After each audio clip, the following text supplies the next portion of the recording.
Herkese merhabalar. Bugün sizler için içerisinde süt ve yoğurt olmayan, uzun sürede tazeliğini koruyan çok lezzetli bir kek tarifi hazırladım.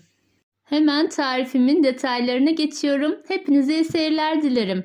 Öncelikle yoğurma kaseme 3 tane yumurtayı ve ardından 1 su bardağı toz şekerimi döküyorum.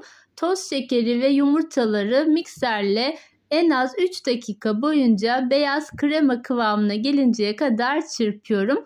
Kekinizin güzelce kabarabilmesi için bu aşama önemli. Gördüğünüz gibi beyaz krema kıvamına geldi. Şimdi içerisine 1 su bardağı ılık suyumu döküyorum.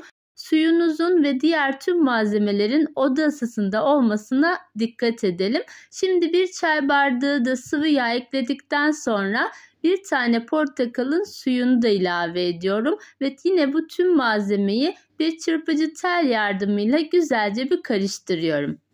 Bugünkü tarifim çok lezzetli bir kış keki. Şimdi de içerisine 1 su bardağı irice rendelenmiş olan havucumu ilave ediyorum. Ben bir tane büyükçe boy havuç kullandım.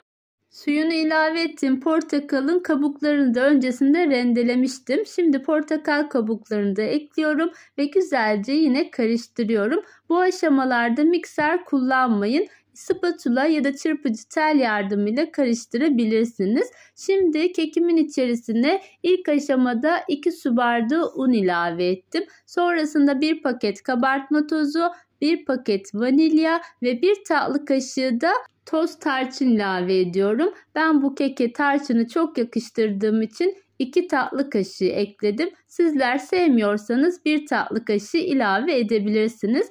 Kek yaparken mutlaka unu ve diğer toz malzemeleri eleyerek ilave edin. Toplamda kekimin hamuru için 2,5 su bardağı un kullanmış oldum.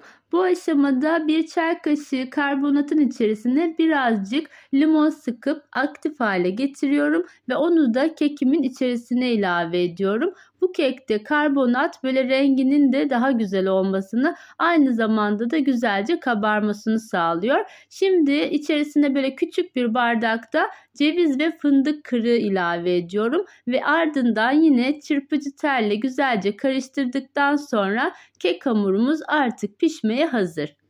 Kek harcımın kıvamını da şöyle yakından göstermek istiyorum. Ne çok koyu ne de çok cıvık. Bu şekilde bir kıvam aldıktan sonra daha fazla un ilave etmeyelim. Ben bugün kekimi kare borcam içerisinde yapacağım. Sizler dilerseniz kek kalıbı da kullanabilirsiniz. Öncesinde 1 yemek kaşığı sıvı yağ ile güzelce borcamımı yağlıyorum. Şimdi borcamın içerisine tüm kek harcımı güzelce döküyorum ve her yerinin eşitçe yayılması için şöyle tezgah üzerimde 2-3 kez vuruyorum. Borcam içerisindeki kekin her yerinin eşitçe kabarması için bir spatula ile kenar kısımlarını videoda gördüğünüz şekilde içe doğru katlamanızı öneriyorum. Şimdi ben son olarak üzerine biraz daha fındık kırığı serpiştiriyorum. Ve önceden 5 dakika ısıtmış olduğum alt üst fansız ayarda 180 derecede kekimi pişiriyorum. Borcamdaki keklerin altı geç kızardığı için biraz da fırının alt tarafına yerleştirerek kekimi pişirdim. Kürdan testi de yaptıktan sonra artık pişen kekimi fırından çıkartıyorum. Benim fırınımın ayarına göre 35 dakikada kekim çok güzel pişmişti. Sizler de fırınınızın ayarına göre kontrollü olarak keki pişirebilirsiniz.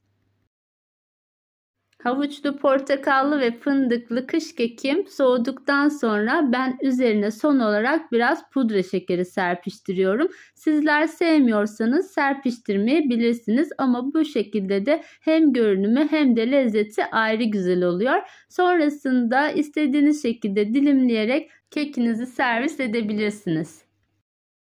Bugün sizlere içerisinde süt ve yoğurt olmadan da çok lezzetli, aynı zamanda da uzun süre bayatlamayan bir kek tarifini paylaşmak istedim. Umarım tarifim sizlerin de hoşunuza gitmiştir. Şöyle bir dilim keserek de size iç dokusunu yakından göstermek istiyorum. Kış aylarında çayınızın kahvenizin yanına eşlik edecek çok güzel bir kış keki oldu. İçerisinde süt ve yoğurt olmadan da yumuşacık ve çok güzel bir kek tarifi oluyor. Bu tarifimi sizlerin de mutlaka denemenizi tavsiye ediyorum. Tarifimi deneyecek olan herkese de şimdiden afiyet olsun diyorum.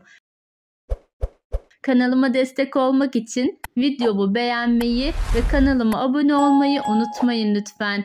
Başka güzel tariflerde yeniden görüşmek üzere. Hoşça kalın, sağlıcakla kalın.